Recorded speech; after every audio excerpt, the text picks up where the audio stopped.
आज मैं कक्षा 11 के बायोलॉजी में जो कोशिकांग पढ़ा रहे हैं, कोशिका की संरचना चैप्टर पढ़ा रहे हैं, उसको आगे बढ़ाते हुए न्यूक्लिक अम्ल का हम जिक्र करेंगे।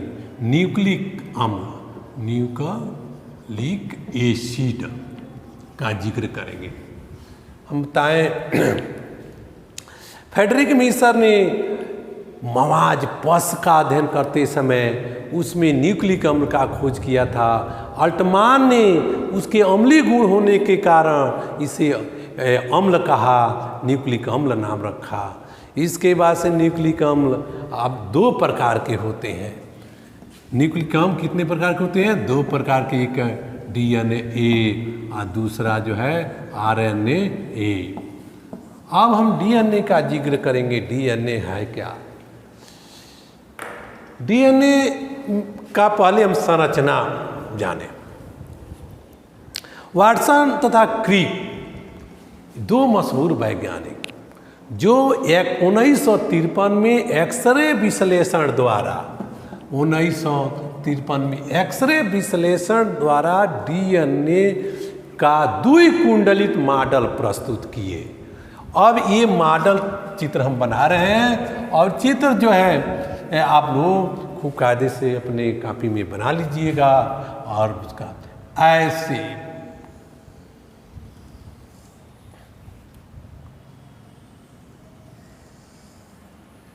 यह एक स्ट्रैंड हो गया, यह दूसरा स्ट्रैंड हो गया, ये द्विसूत्री हो गया। देख लिए ना,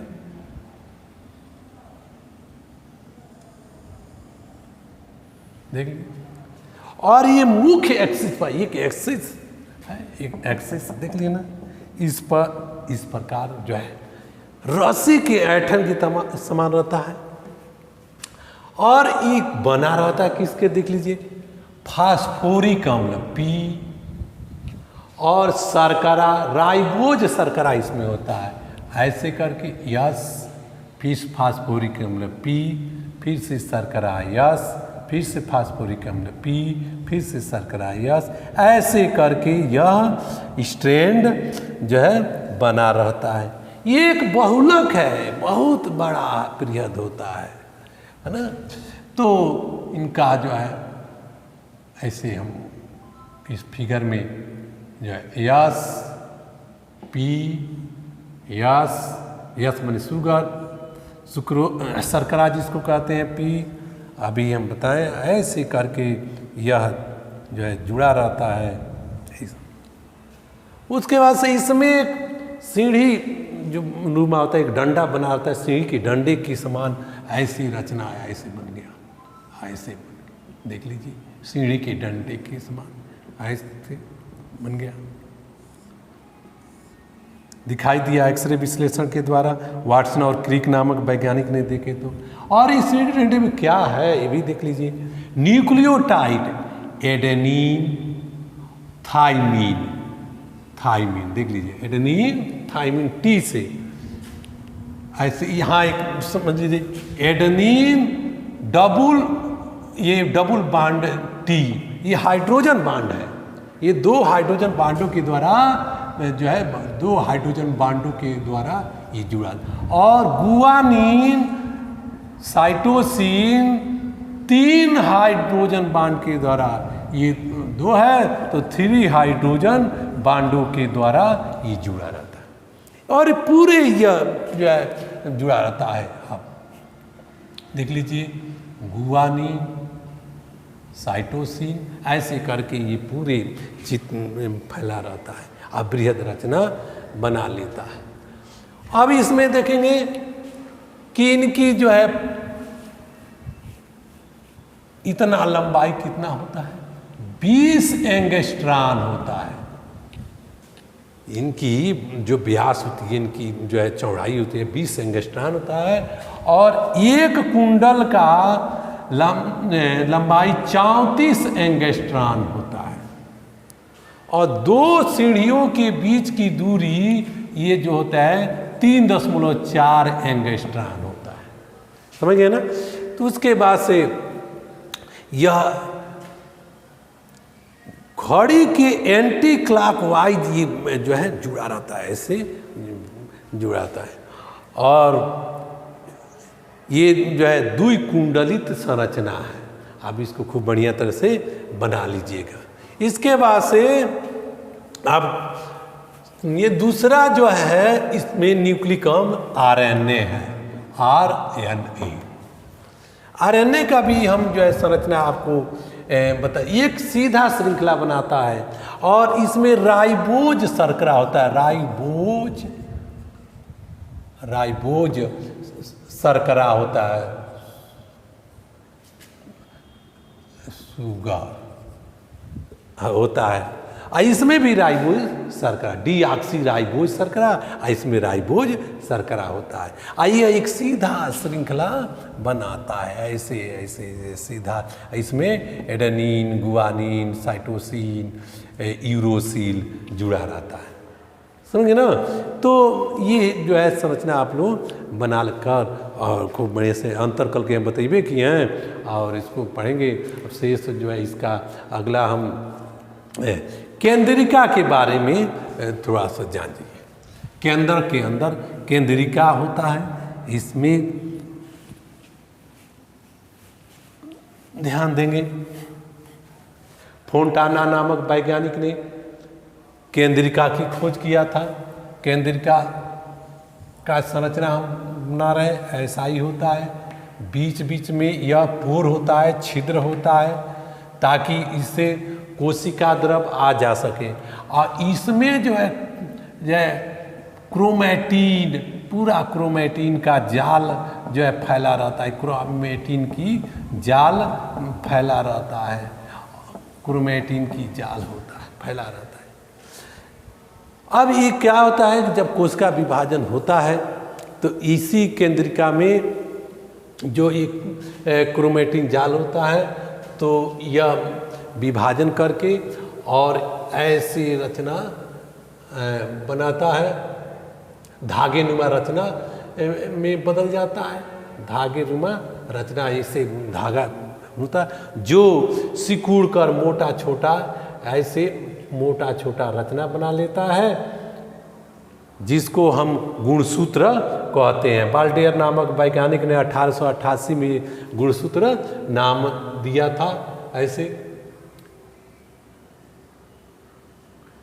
और गुणसूत्र जो है सभी प्राणियों में पाया जाता है। गुणसूत्र की हर जाति के प्राणियों में अलग अलग इनकी संख्या होता है ना।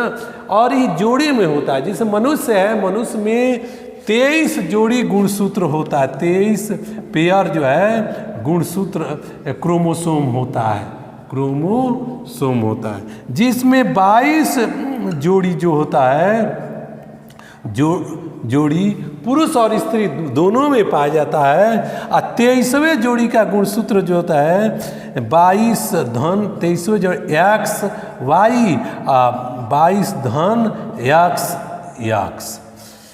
तो यानी 23वें जोड़ी के गुणसूत्र लिंग गुणसूत्र कहलाता है। एक्स वाई है तो पुरुष है और एक्स एक्स है तो वह स्त्री है। ये लिंग गुणसूत्र पढ़ते हैं। अर्थात 46 गुणसूत्र होता है, 44 गुणसूत्र ऑटोसोम होता है और 2 गुणसूत्र लिंग गुणसूत्र कहलाता है। आपको आनुवंशिकता चैप्टर में पढ़ाए होंगे कि कभी कभी गुणसूत्र में अनियमितता के कारण सिंड्रोम नामक रोग हो जाता है।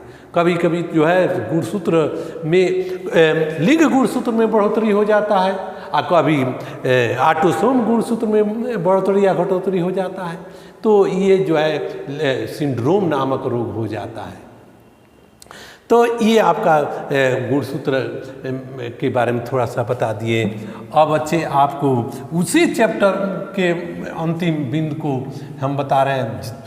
जैनपिंग जी,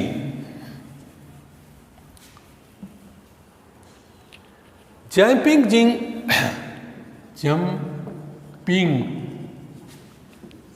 जी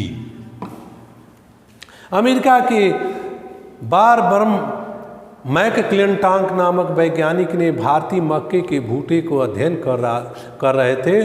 उसी समय भुट्टे के जो पीले रंग के दाने थे उसमें कुछ नीले कलर का दाने दिखाई दिए।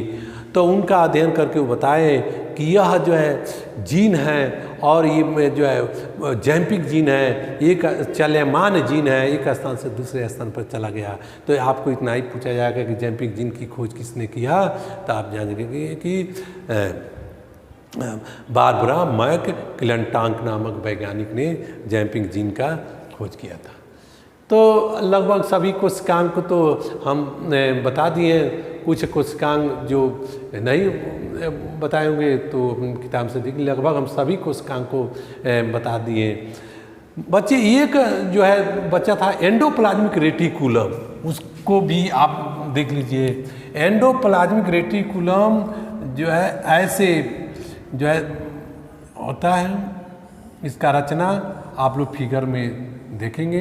यह दो भाग, एक रफ होता है, एक स्मूथ में वगैरह रहता है। इस पर जो है राइबोसोम जुड़ा रहता है, इस पर जो है राइबोसोम ऐसे करके जुड़ा रहता है। ये देख लीजिए एंडोप्लाज्मिक रेटिकुलम, है ना। तो ये भी आप लोग फिगर में देख लीजिए और बना लीजिएगा। उसके बाद एक गाल्जी का कोशिकांग है जिसको हम लोग ट्रैफिक पुलिस कहते हैं, है ना।